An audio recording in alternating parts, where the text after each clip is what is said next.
Sasa imeisha.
Sawa.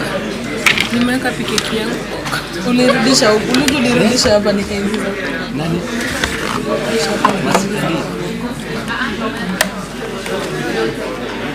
Una just talking.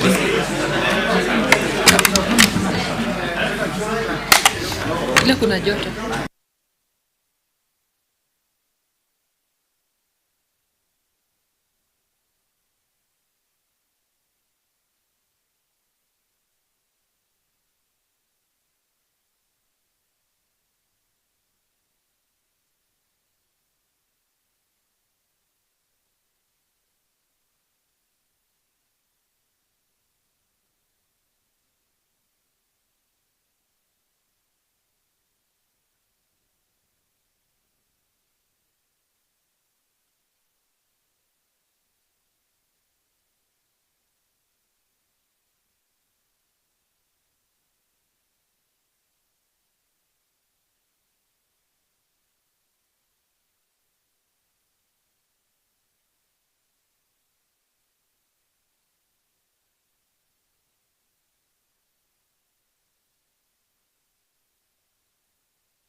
Sergeant, bring the nominee.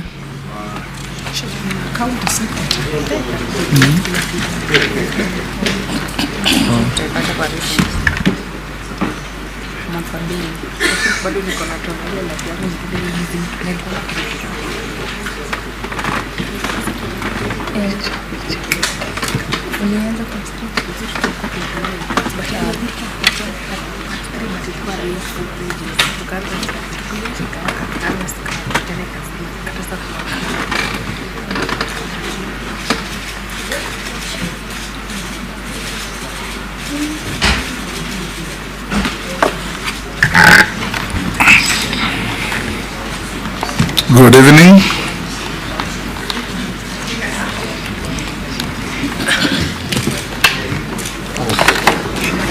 Welcome to this committee. For the record, you are Miss Stella Soy Chepkoech Langat. Yes, Mr. Speaker, sir. Good. Welcome to this committee on appointments, charged with the responsibility of engaging persons nominated by His Excellency the President to hold public office, including cabinet secretaries, and we have a communication. You are nominated for cabinet secretary for gender, culture, arts and heritage, and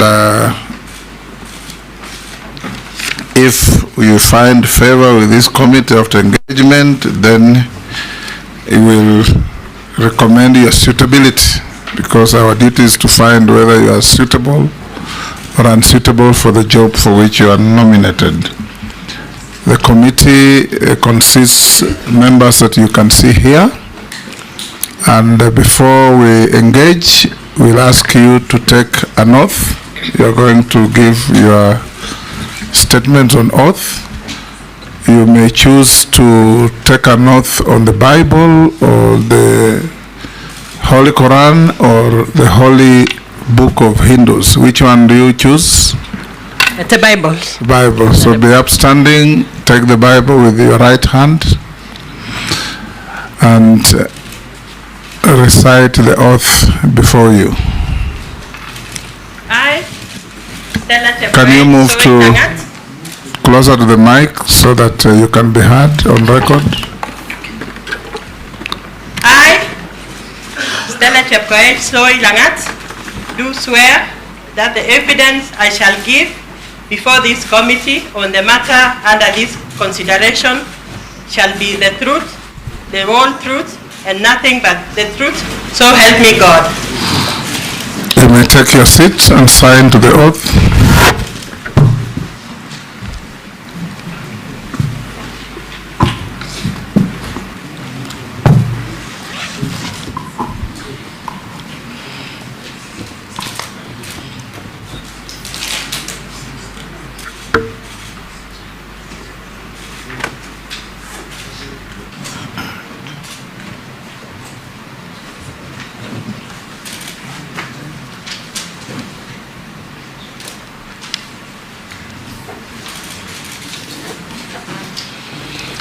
I'm the Speaker of the National Assembly and Chairman of this committee. On my right is the Deputy Speaker, Honorable Gladys Boss. My left is Sarah Kyoko, our Deputy Clerk, and I'll invite members to introduce themselves for the record. Naisula Lesuda, MP Samburu West. Nisungwa. Nelson Koech, Belgut. David Kosing, Pokot South. Emase, introduction. Emase Mary, Teso South. Abdul Rahim Daud, North Imenti Meru. George Gitonga Murugara, MP Tharaka. Owen Baya, MP Kilifi North. Robert Mbui, MP Kadhiani. Stephen Mule, MP Matungulu. Dido Raso, MP Saku. Abdi Shurie, Balambala. Mishimboko Likoni. Rehab Mokami, Nyeri County. Caleb Saboti.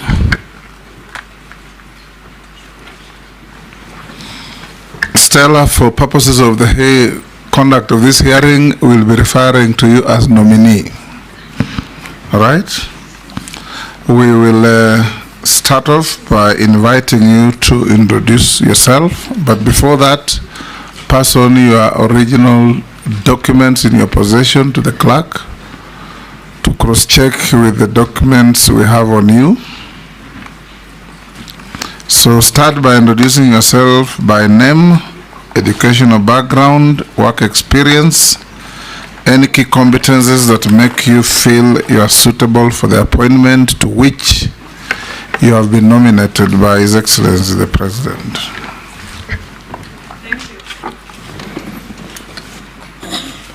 Thank you, Honorable Chairman, and honorable members of the vetting committee. Allow me to express my gratitude to His Excellency the President for nominating me to this position of the Cabinet Secretary, Gender, Arts, Culture, and Heritage. Indeed, Honorable Chair, this nomination... Refer to me as Chairman or Speaker. I'm not a chair. I am sorry, Honorable Speaker.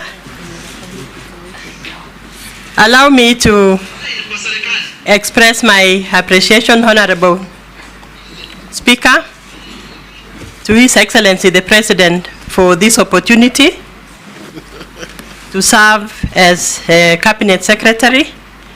And indeed, this nomination is a great honor to the women of Kericho and the women of Kenya. Mr. Speaker, sir, I will proceed straight on to introduce myself. My name is Stella Soilangat. I was born and brought up in the Greater Kericho County in a family of 9 siblings, and I'm a third born in the family.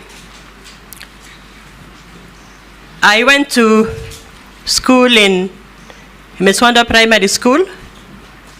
I went to secondary school at the Tengecha High School for my O levels. I went to Kipsigis Girls for my A levels, the last group of A levels, and I proceeded to the Nairobi University, where I did... The University of Nairobi. University of Nairobi, yes. The Not, university chair. Yes. Chairman. I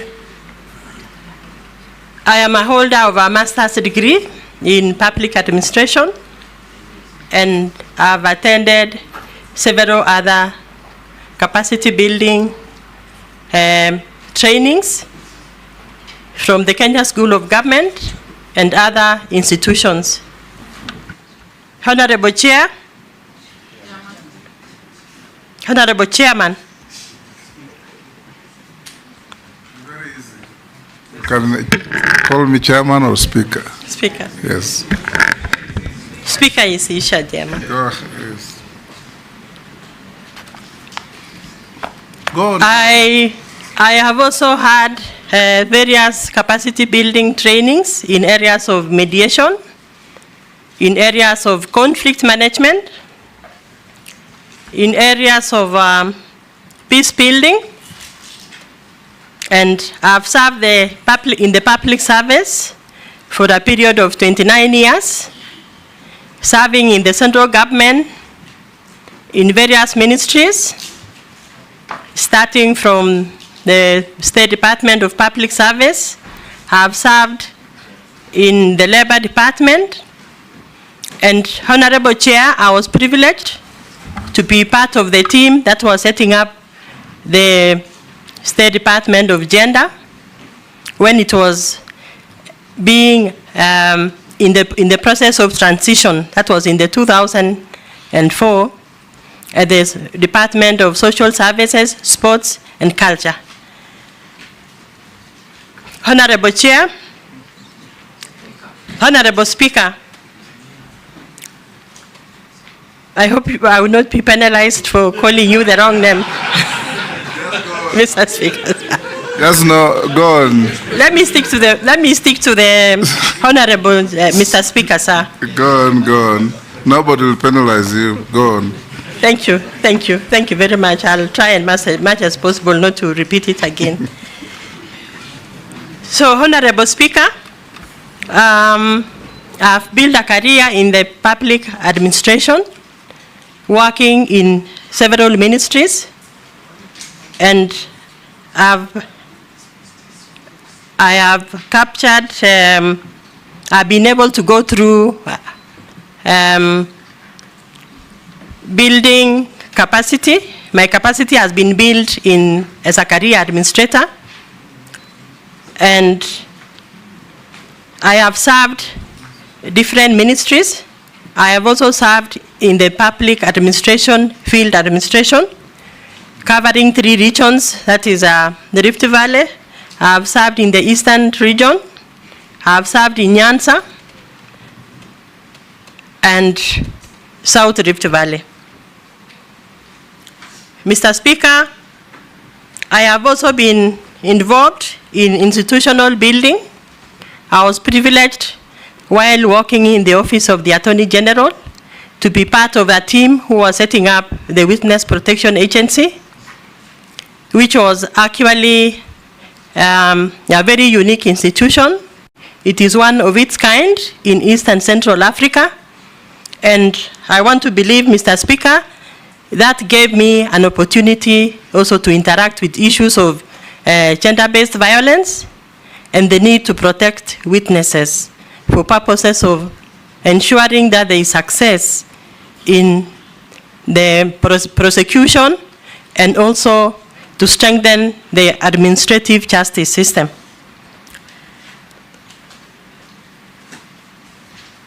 Mr. Speaker, sir, in my journey of duty, I've been part of the team who was setting up the county governments.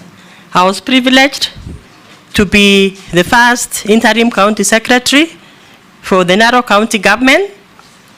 I also participated in strengthening the structure and function of the county government in Bomet County.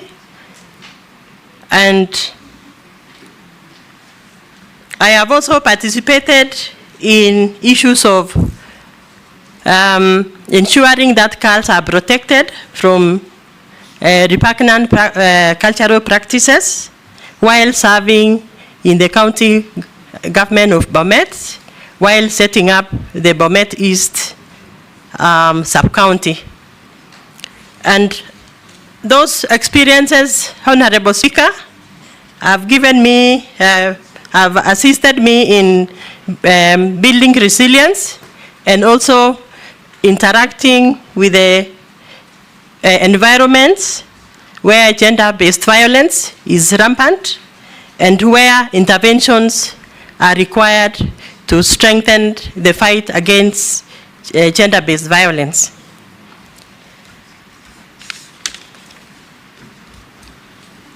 Mr. Speaker, sir, I think my experience in field administration has assisted me in terms of building resilience, building courage, and also building hard work and sacrifice, which are actually the pertinent ingredients for leadership in this particular field that I am nominated to serve. Thank you, Honorable Speaker. Excellent. Nominee, now we'll invite members to ask you some questions, starting with the Deputy Speaker. Okay. Ms. Langat, I would like to ask you just one question, which has been something that has been a subject of debate among the women of Kenya, and this is on the implementation of the two-thirds gender principle, which has been very elusive, despite several attempts to pass the law in the country, in the parliament has not succeeded. And I know that your predecessor also had it on her desk. How do you think you will approach the ongoing challenges in implementing the two-thirds gender principle to make it a reality for the women of Kenya? Thank you. Thank you, Mr. Speaker, sir, and honorable member. The issue, the items on two-third gender rule are actually envisaged by our Constitution under Article 27, where the Constitution considered that for successful mainstreaming of gender in leadership, in electoral positions and appointee positions, there is need for the government to come up with legislation to facilitate and to operationalize what is provided under the Constitution. Mr. Speaker, sir, the particular item that we are discussing on the two-third gender rule is a big challenge, and the State Department, in which I have nominated, have come up with initiatives. And as we are sitting in this room, Mr. Speaker, sir, I am aware that there are initiatives under the Gender Inequality Commissions and proposals to initiate issues on amendment of the Constitution to address the caps which have not been addressed under the legislation. Mr. Speaker, sir, I am aware also that the issues of two-third gender rule is a big challenge, especially in leadership under the National Assembly and appointee positions, because we are lacking the legislative platform where operationalizing the two-third gender rule is supposed to be guided through. Under the county government, we are advantaged because of the provision of the County Government Act, which gives very, very strict guidelines on how to mainstream issues of two-third gender rule under the county government. So, Mr. Speaker, sir, I believe the members seated in this room will be persuaded to assist the department where I'm supposed to go and serve, if approved by this committee, so that we engage in terms of coming up with relevant legislations that will assist all of us to mainstream two-third gender rule, not only in the elective positions, but also in appointive positions, like where I have been as a career public administrator. Thank you, Chair. Just something, Honorable Chair, I was hoping that you would tell me something more radical, like that you'll advise the President to dissolve Parliament, since there is already a live advisory opinion from Justice Maraga, the former Chief Justice, on the President's desk for failure to do this. So maybe you need to crack the whip. Thank you. Can I add something, Chair? Are you sure you want to dissolve the people vetting you? Sorry, Mr. Speaker, sir. That's a joke. You don't have to respond to it. I just want to mention something, Mr. Speaker, sir, if you will allow me. What the Honorable Member has mentioned about the dissolving the Assembly, Mr. Speaker, sir, there is already existing goodwill from the top leadership in the executive. And this is actually demonstrated by the number of women who have been nominated to participate in this current cabinet. So I think the goodwill is there. What we just need is to go deeper and engage with the honorable members in the National Assembly to give the President support in actualizing the two-third gender rule. Thank you, Mr. Speaker. Majority Leader, you'll pass. Coach. Mine is on FGM and early marriage, Madam Nominee. And given the persistent nature of social cultural norms that perpetuate harmful practices, such as FGM, forced marriage, and child marriage, what specific strategies and policies do you propose to challenge and dismantle these discriminatory practices? Additionally, how do you plan to engage with community leaders and stakeholders to foster cultural change, ensure protection and empowerment of women and girls, and support them in overcoming barriers to economic participation? Thank you, Honorable Speaker. I want to thank the member for asking that very pertinent question. The issue of FGM and early marriages, in my experience and interaction in field administration, Honorable Chair, these are issues which are emanating from the levels of poverty in our communities. Most of the communities that I've interacted with, Honorable Chair, FGM, yeah. Mr. Speaker, sir.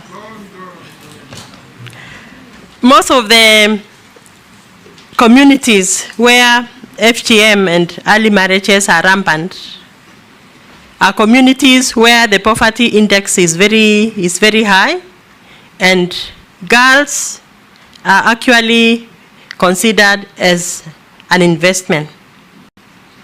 So, Honorable Speaker, to address the issue of FGM and early marriages, we need to address poverty in our communities by empowering men and women, and more especially the men, because for a successful girl to progress and grow to be a person to be dependent on by a society, it takes a man. I'm a daughter, Mr. Speaker, of a mechanic, and I can assure you, Mr. Speaker, without the support of a father, a male figure in a family, women cannot do much in terms of empowerment and protection of girls.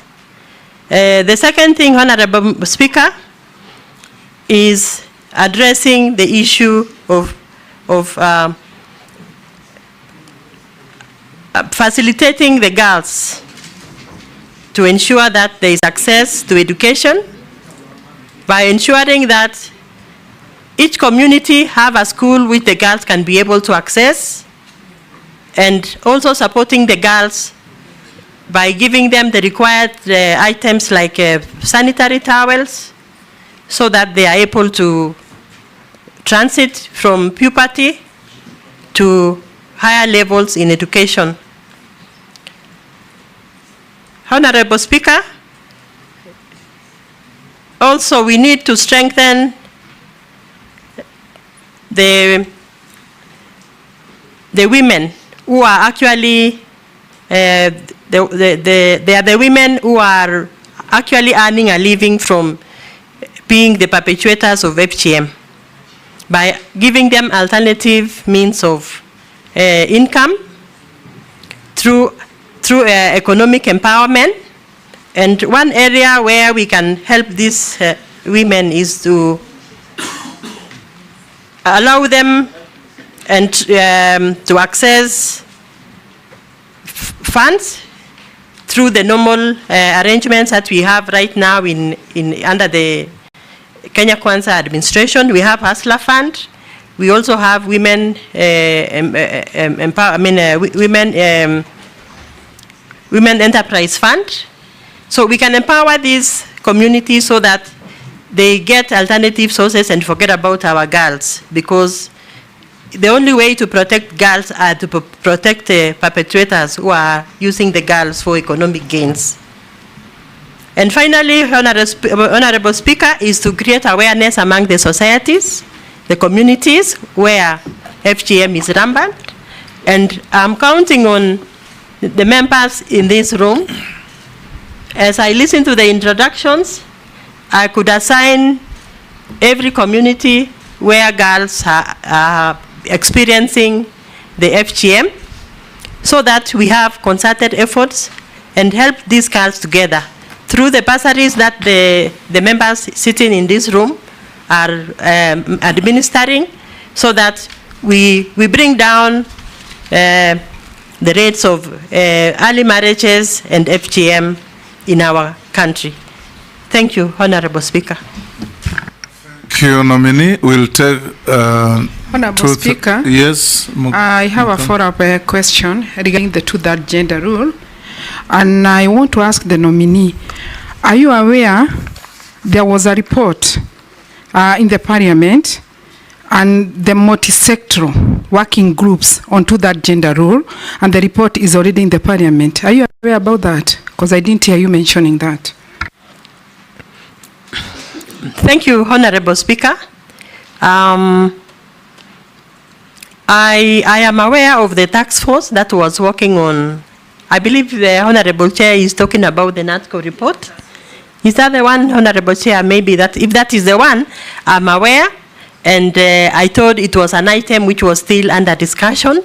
And maybe the leader of business in the National Assembly will be able to share the same.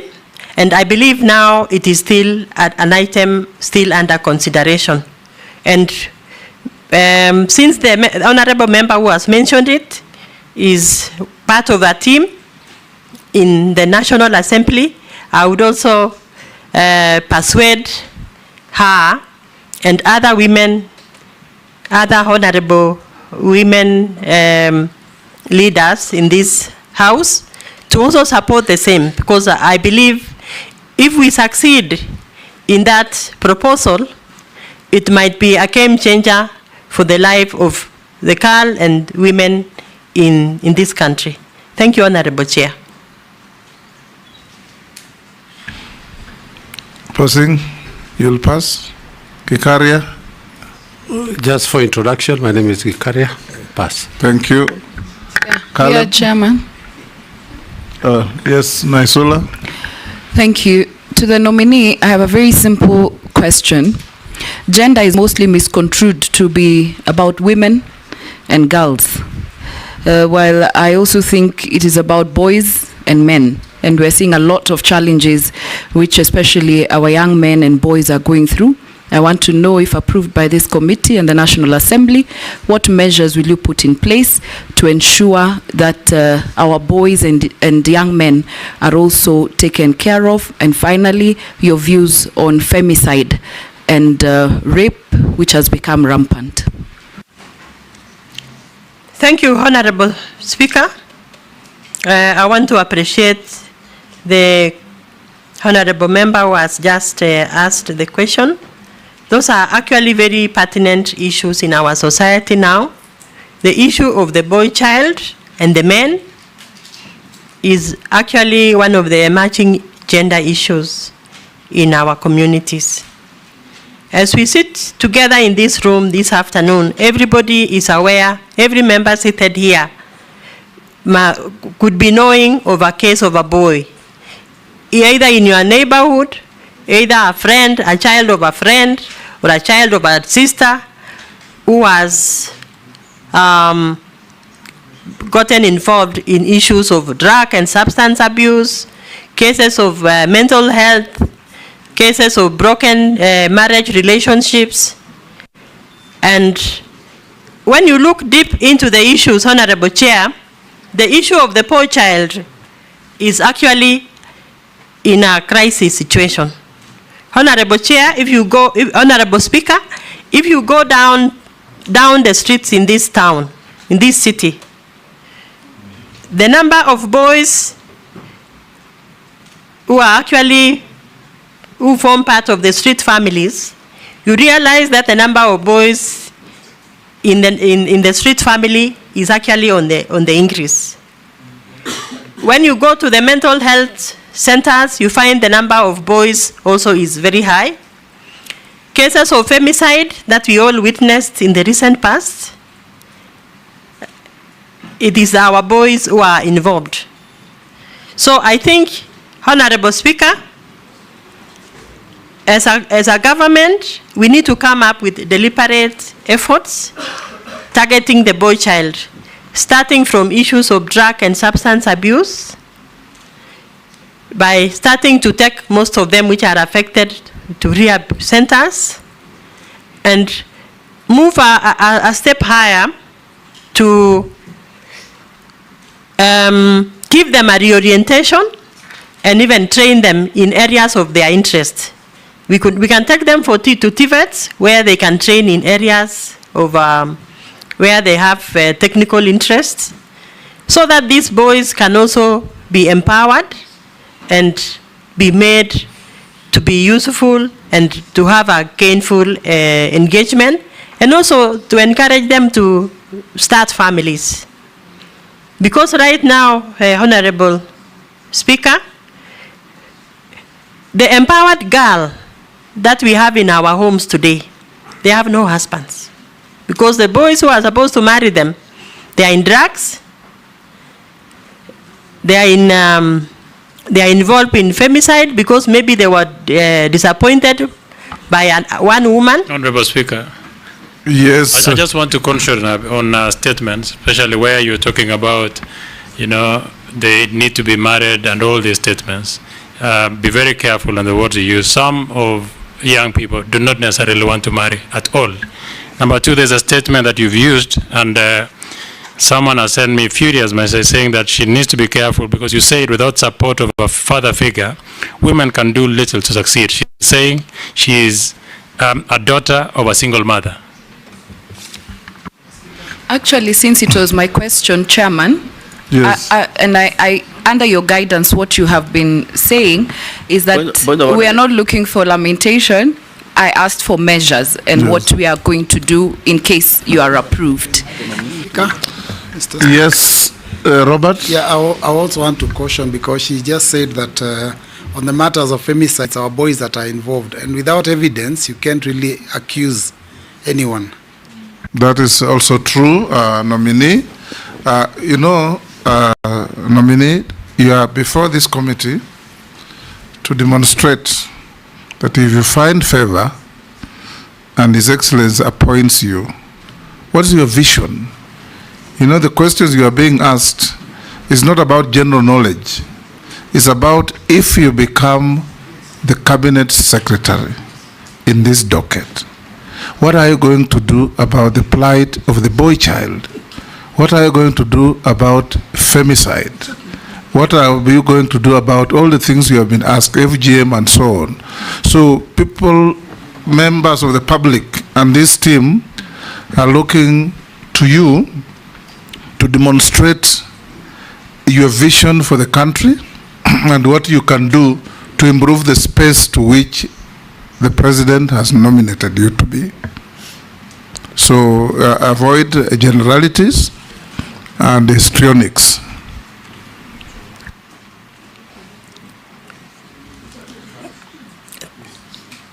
Thank you, Honorable Speaker, and sorry for the deviation.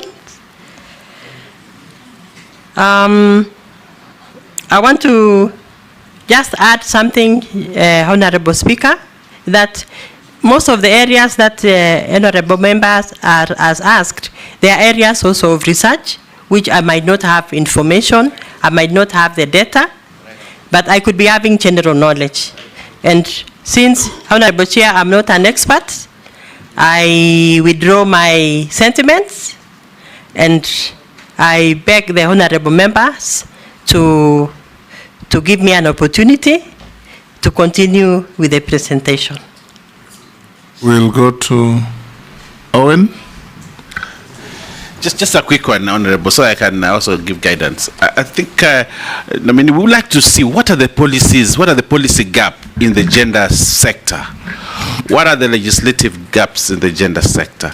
And the other areas that you've been nominated to, you're not just in gender, you're also in culture and something else. Culture, arts, and heritage. Yes. The heritage part is quite important for this nation, but I haven't heard you actually say anything about heritage and what are the issues that we need. Probably I need to ask you, what are the issues in heritage? How are we going? Ruins has been given a title now as one of the UNESCO World Heritage Sites. How is that important to this country? And there are many areas where we have these UNESCO heritage sites, but the people there are very poor. They have not had any impact on this world classification in terms of heritage. What is it that you need to do in culture? You know, in terms of performance arts, in terms of young people, content creation, and all that. If you give us that, we'll be able to see, yeah, you really can help this country in the cabinet. I don't have a question. Thank you. Good. George, no? Mary, you'll pass? I pass. You'll pass. Robert? Yeah, thank you, Speaker. As a nation, we have toyed with the idea of a national dress for a very, very long time. But we are still stuck in formal wear that is foreign, even during our national events or social engagements. In fact, you can see that when we are doing all this work, we've all been in suits and ties. And even our parliament, we have to be in suits and ties. What do you have to say about that on issues of dress, the Kenyan dress?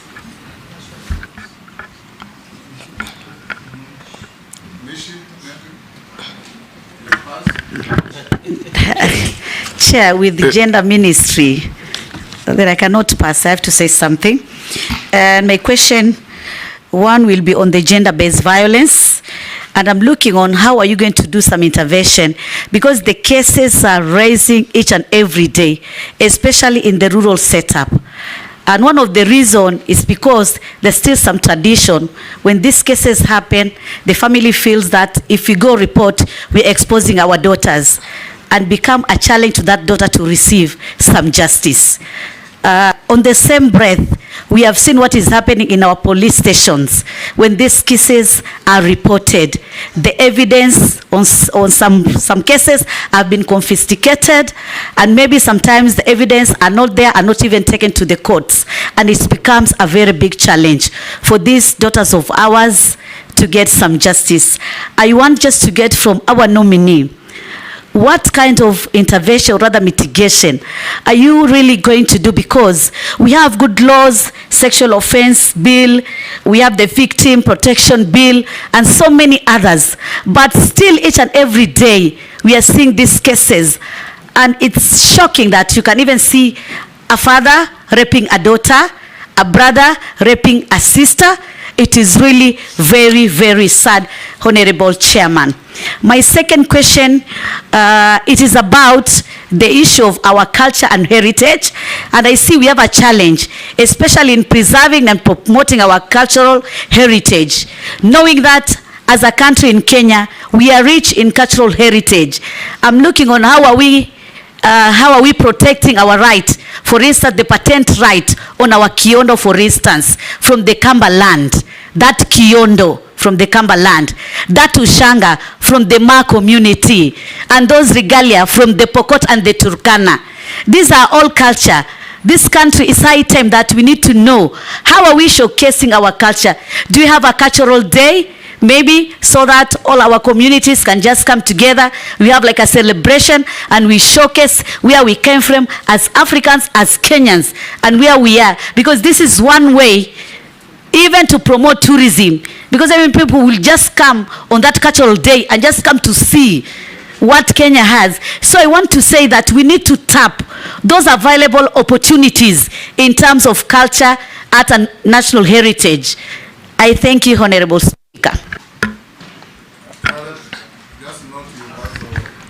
Yeah, I had not prepared to ask, but Speaker, no, just a moment.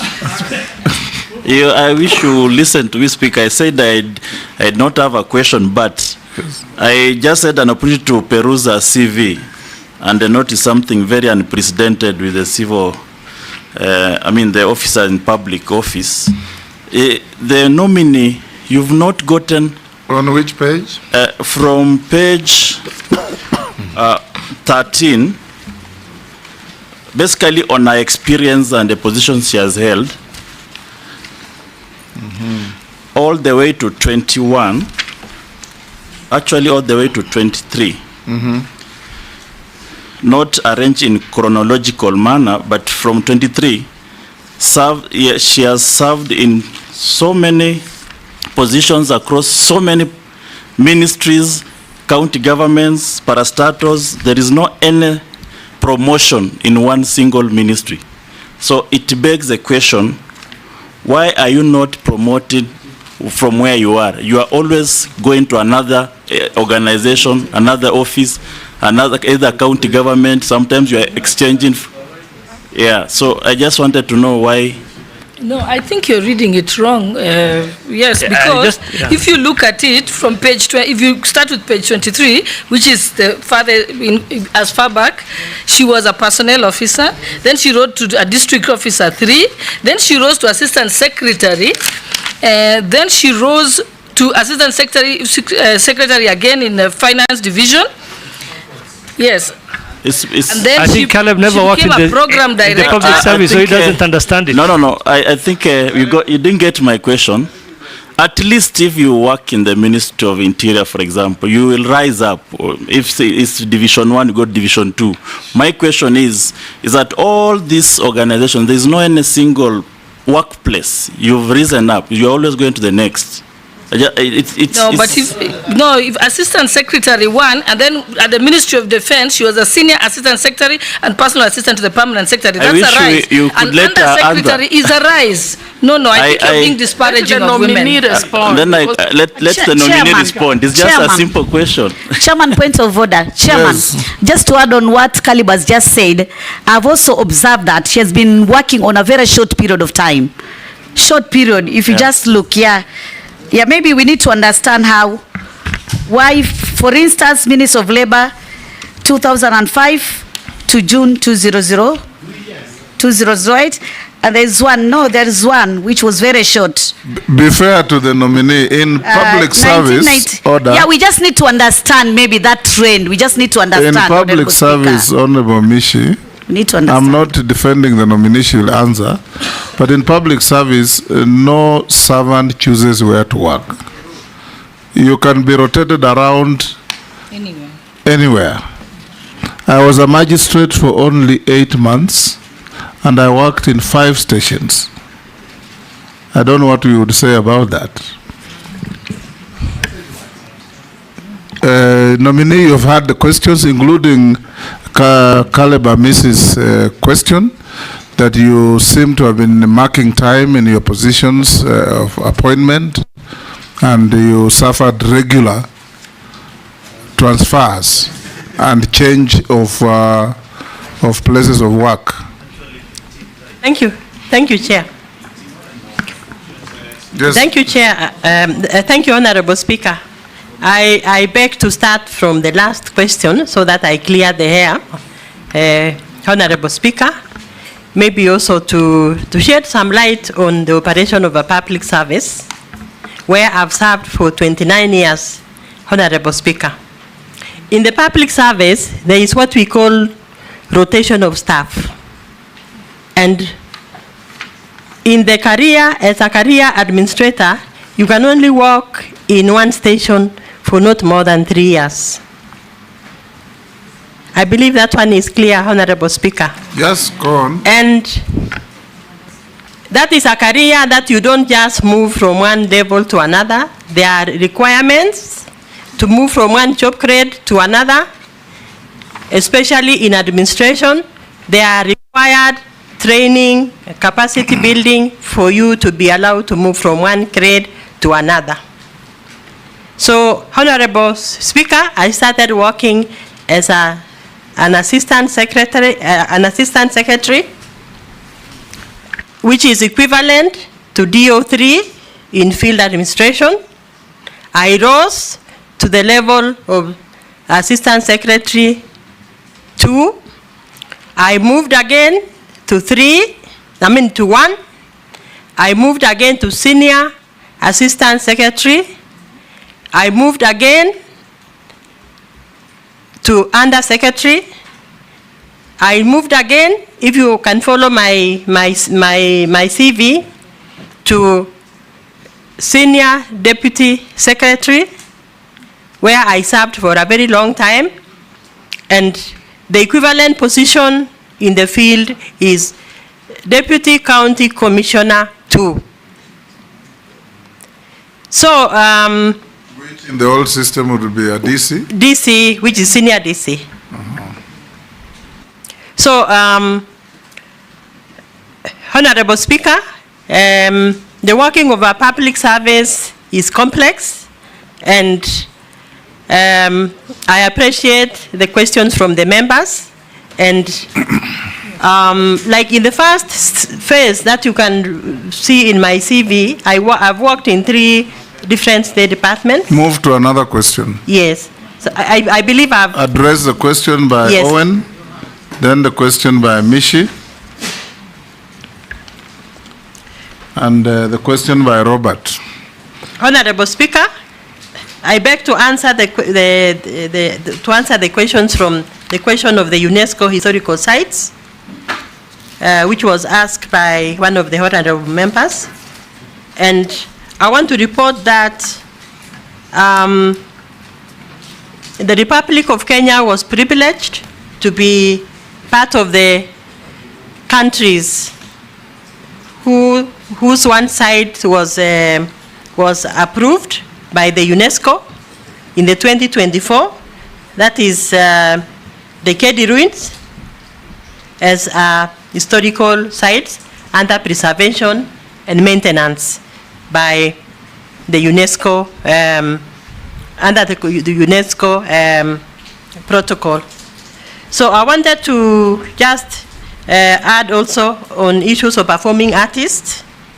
Performing artists in the Republic of Kenya are actually assisted through the Kenya Cultural Center, where we have the National Theatre with a comprehensive setup of other facilities which are assisting our performing artists to be able to exploit their talents and develop them and be able to have a gainful, they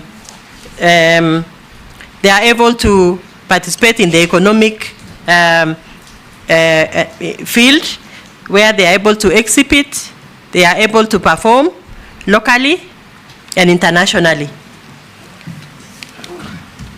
Our Constitution, Honorable Speaker, recognizes culture as a foundation of our nation and also as an area where it needs to be preserved and promoted by the nation. And our Constitution recognizes and promotes and recommends that the state should promote issues of cultural heritage, covering issues of our literature, our performing artists, our music, communication, and indigenous, traditional indigenous technologies. It also recognizes that our country is rich in science and indigenous knowledge that needs to be preserved in terms of food preservation, medicine that our communities are able to use, and they are able to earn a living from those cultural practices. Honorable Speaker, there was a question also on the national dress. I want to report that the issue of the national dress is a very key item in building Kenya and promoting our local industries and also promoting our culture. The issue of national dress, Honorable Speaker, is one of the items that were presented in the meeting under the State Department during an Naivasha meeting, which was held last year. And there was a report, and there is a task force that has been constituted to be able to come up with a national dress through a consultative process where we can be able to have a national dress that can be acceptable by all the communities of this republic. And because the challenge that we have had in this past, Mr. Honorable Speaker, is having a national dress in a very diverse community, with very diverse communities like the ones we have in our republic, is a big challenge. So unless we have concerted efforts, it will not be possible to have a national dress that belongs to one community. I think that is what I submit for that particular question, Honorable Speaker. Go to Honorable Mishi. Mishi, was it on gender-based violence? Yes. Yes, on gender-based violence. Yes, Honorable go ahead. Speaker. Thank you, Honorable Speaker. On gender-based violence and the interventions that I would be able to bring on board if approved by this committee. Honorable Speaker, gender-based violence in our republic is still a very big challenge, and currently we are doing around 36 and 47% cases are reported in our republic arising from issues of gender-based violence. Honorable Speaker, to be able to stabilize and create an environment, an equitable environment free from discrimination and violence, it is our priority, Honorable Speaker, to empower the communities by creating awareness in our villages to all men and women through our village elders, through the Council of Elders, by shaping the perceptions. Because most of the areas that we are having issues of gender-based violence are areas where we have issues like female genital mutilation, early marriages, dropouts of school. Chair, maybe on a point of order, maybe the nominee did not really get what Mishi was asking. There are so many cases even of femicide. You must have seen the case in Kware here in Embakasi, where the target were basically young women and largely younger women. You've seen the one in Ruiru, you saw the one in Roysambu, the cases in around the Airbnb space where young girls are being enticed to come into apartments and they end up getting hurt, some getting killed. Would want to hear what are your thoughts on what, as a minister in charge of gender and also culture, what you would do to inculcate values in our young children and our young girls and young women on how they need to carry themselves in society. How do you avoid such things? That's what we would want to hear, your vision of how you would want to carry out that kind of work to make sure that nobody is taking advantage of young women in this country to go and harm or kill them. Thank you, Honourable Speaker. I want to appreciate the member for making interventions. And I want to say this, Honourable Chair. The recent cases of femicides is an area that really needs research and documentation because it is happening at different areas and it is perpetuated by different persons. So issues of mental health is one area that research needs to be done. Issues of empowerment, issues of counseling of young people, and issues of family challenges that could be witnessed by, that could be happening or being experienced by members of our community. So, Honourable Chair, Mr. Speaker, sir, I want to, given an opportunity, I would wish to strengthen the investigative arm of the police, where we are having gender desk cases being reported, so that cases of femicide or cases of gender-based violence can be dealt with, and also strengthen the role of the Witness Protection Agency, because this is a very gray area where we could even be having people who know what could have happened, but since there is no strong protection system for witnesses, it can also be a challenge to get investigation and get to the root of the matter in cases of femicide. You should also respond to the question from Robert Mbui was on the arts and the creative space, and his question was very simple. If you get favor and you become the cabinet secretary, what will you do to support, promote, and protect our artists? Isn't that your question, Robert? Or who asked that? Oh, that was Owen Bayer. You haven't answered that, to the best of my understanding. There is also a question from Mishimboga about patenting our heritage products like ushanga, like kiondo, and so on. If you find favor again, what will you do to protect our local innovations that reflect our culture? Mishi, that was your question as well? Yes, that was my question. Yes. And maybe, Speaker, you'll give me time. Just maybe let her answer those first, It is on the same perspective, the one which I asked about when the cases have been taken to the police, because that is the first station.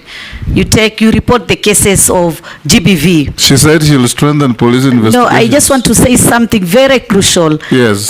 Which has just happened recently.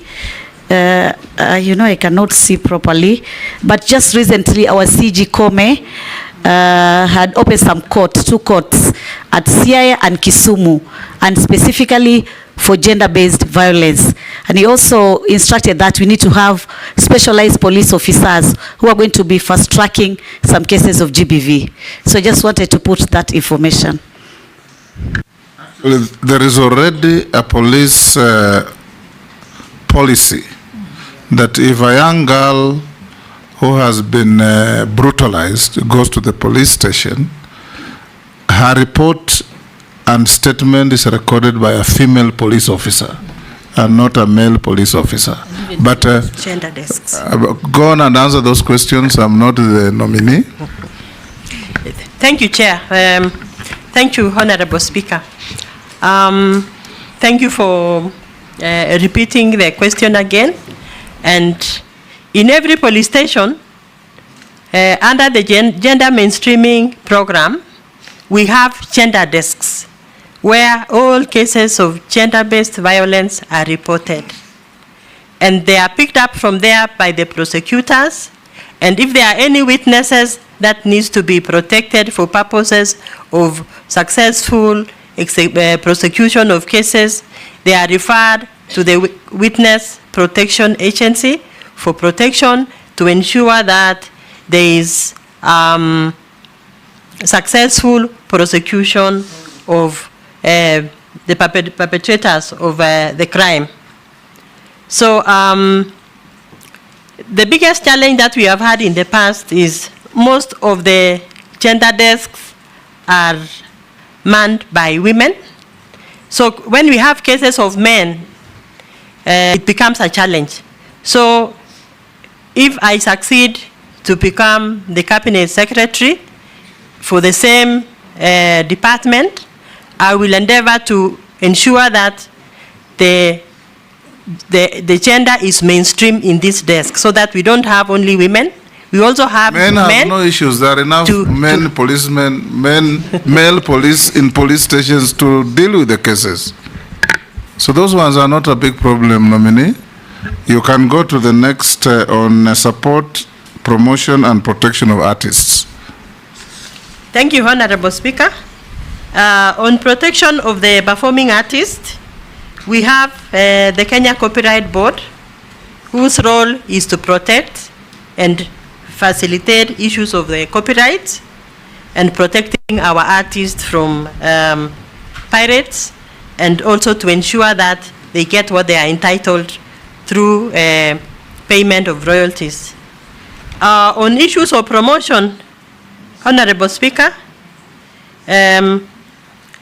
under the Kenya Cultural Center, we have an arrangement where all performing artists are facilitated through mentorship programs, through provision of the required equipments under the National Theatre, where they can be able to practice, and also they can be exposed to markets locally and internationally. There was also another question on issues of communities where we have performing artists and the need to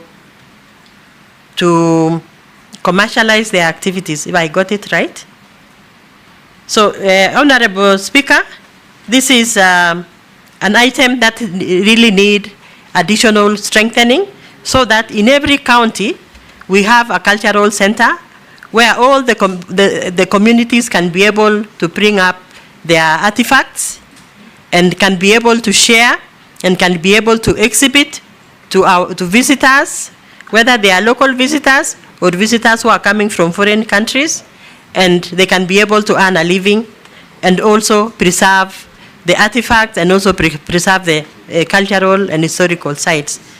Thank you, Mr. A matter of interest, nominee, how many, apart from Gedi ruins, how many other World Heritage Sites do we have in Kenya? Currently, we have 8 sites. The eighth one was just registered this year.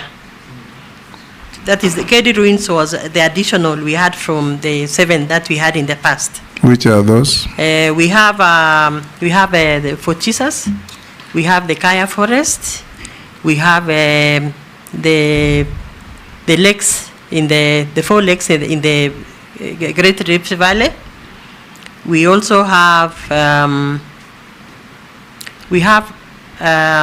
site in Kisumu called at Touch Ohinga. Touch Ohinga site. Thank you. Members? Russell?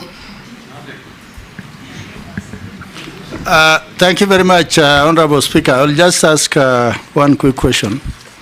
Madam Soy, my question is on museums.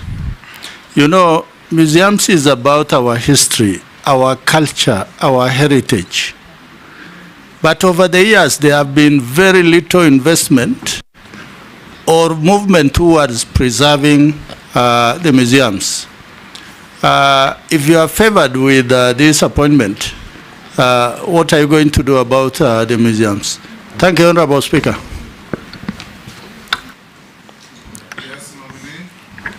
Can you respond? Thank you, Honorable Speaker. About the museums and the monuments, this is the main focus of the Kenya Kwanza administration, and it is actually scheduled that all the artifacts that were taken away from this country are going to be brought back to the National Museum. And plans are already underway to strengthen the role of the museums in championing the repatriation of our stolen artifacts. And Honorable Speaker, the museum and the Kenya National Museum is a priority agency under the State Department in terms of even the provision of a budgetary provision so that it is able to run its activities. So it is in the interest of the nation that the Kenya Museum has been reformed so that we continue attracting tourists who are visiting the country to be able to enjoy the preserved national heritage and artifacts that we have in our National Museum, including the documentation of our history as a country. Thank you, Chair. Yes, Owen? Quick one. Sorry, I know I'm taking away time, but I want to say this if you allow me.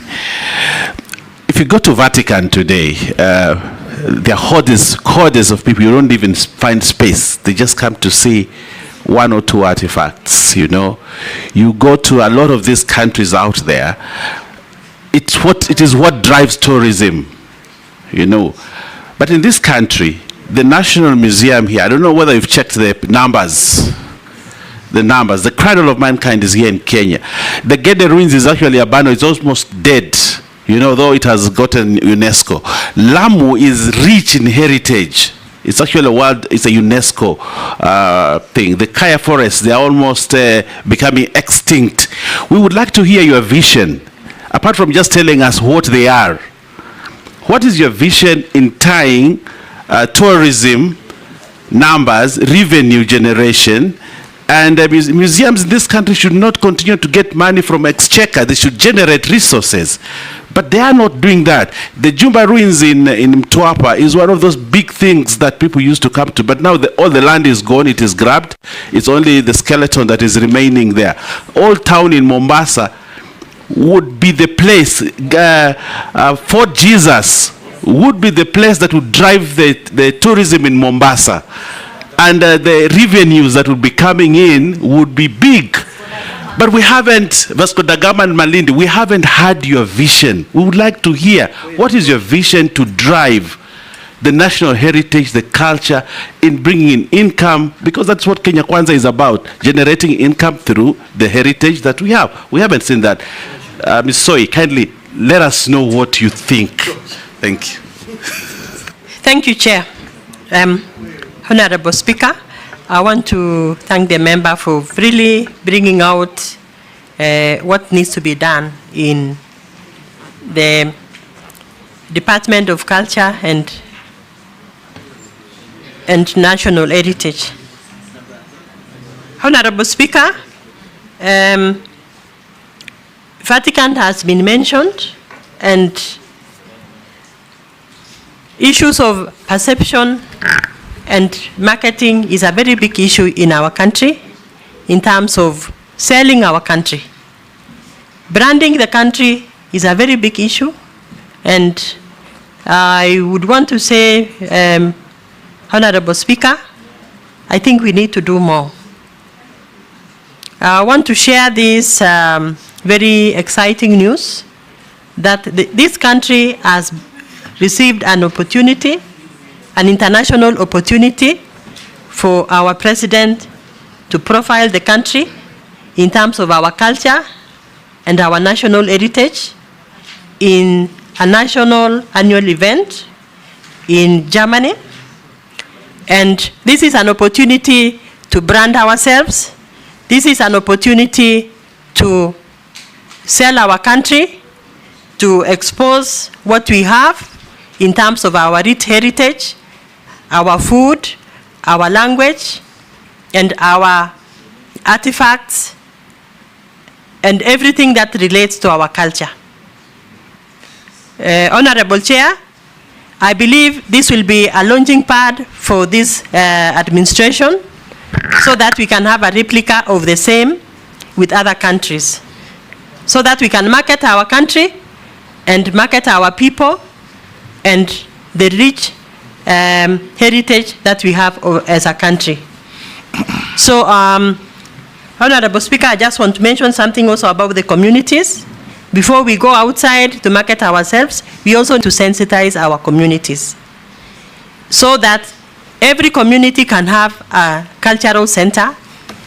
They can bring their artifacts and all issues related to their heritage, the rich language, and also can be documented, so that in the future when our parents and our great-grandparents are not there to explain the rich heritage and the culture that we had, it can be accessed in a digital platform.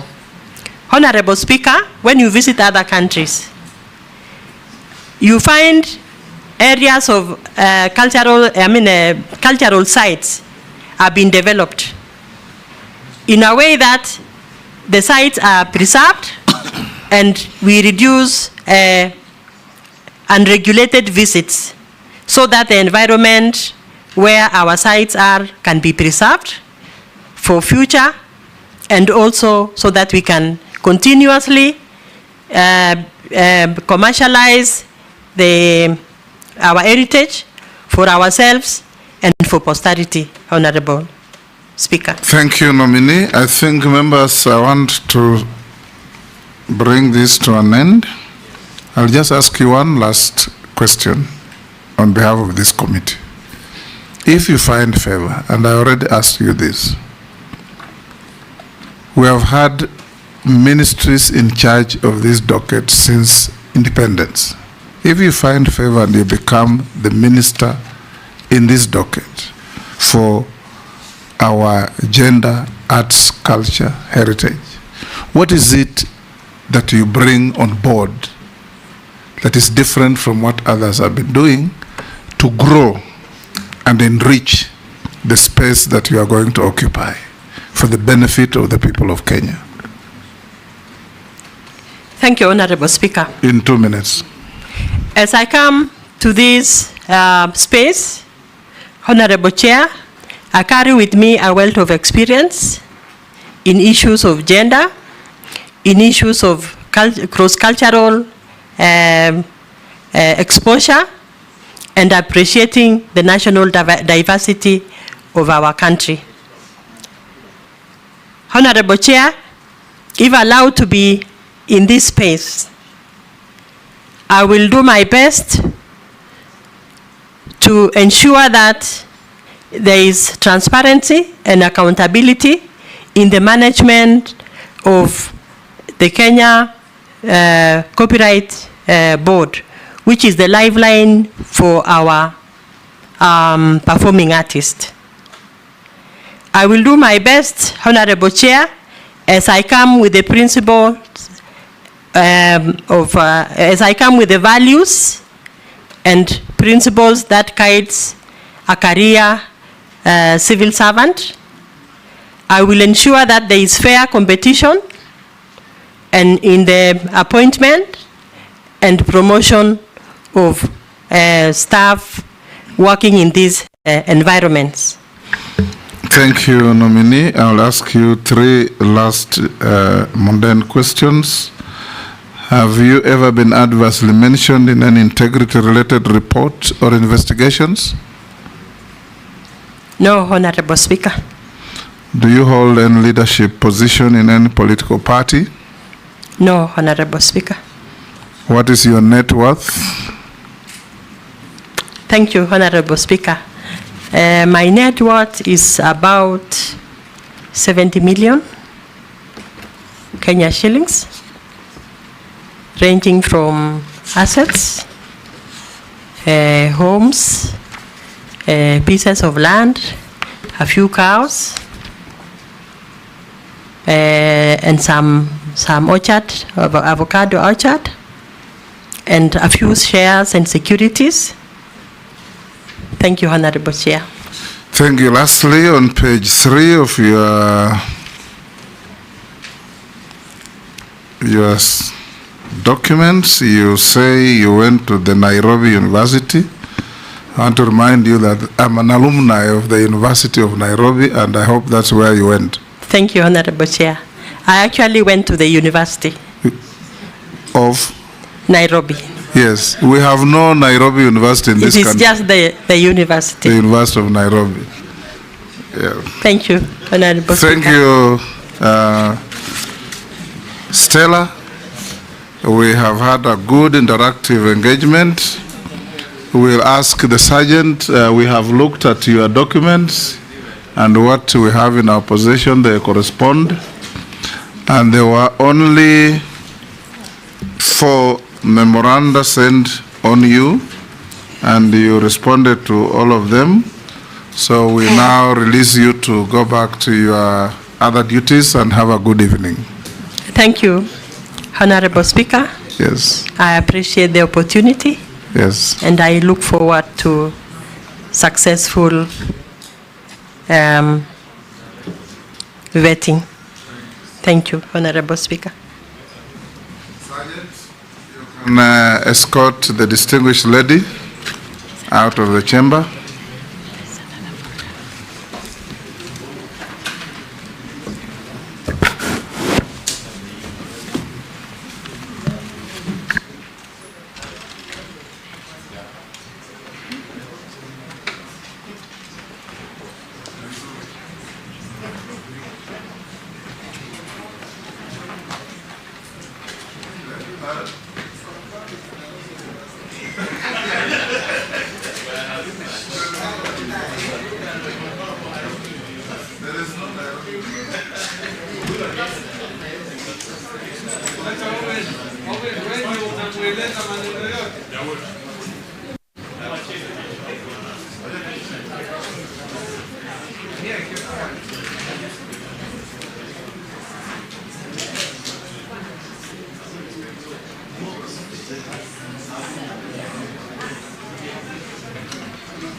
Honorable members, order.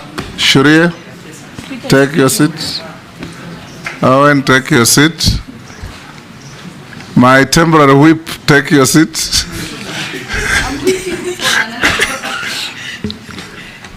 Honorable members, thank you very much to all of you for the tremendous industry commitment and the tenacity you have demonstrated in the last 4 days. And the staff. Idi Amin was once asked why he blows his trumpet, and he told the journalists, who else do you expect to blow it? It's mine. So, so you can blow your trumpet. As your chairman, I want to congratulate you that we have had 4 grueling days free of any incident, free of any ugly and unhelpful exchanges, interviewing the nominees with respect, decorum, but nonetheless extreme depth and incisive questioning. That is the way to go, and that is the future. If you look at the messages on all your phones, actually the public is seeing a difference, that you have even let them participate in this process by receiving their questions, their comments, their concerns, and relaying them to the nominees. We will now adjourn the sitting, and the members, minus the media, you will be expected here tomorrow at 2:30 to have a closed door meeting in furtherance of the same process. I'll advise the clerk also to tomorrow limit the number of staff you'll bring here, so that you bring those who are absolutely necessary for tomorrow's proceedings. Thank you and have a good night.